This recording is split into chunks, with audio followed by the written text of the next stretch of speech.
You ask Tiger to solve. This deals with linear equations with one unknown. The final result is y equals 3. Let's solve it step by step. Simplify the expression. Expand the parentheses. Multiply the coefficients.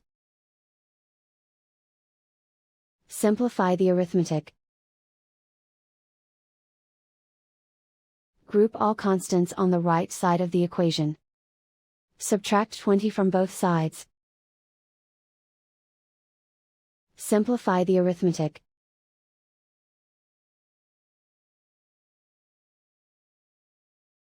Isolate the y. Divide both sides by 6. Simplify the fraction. Find the greatest common factor of the numerator and denominator.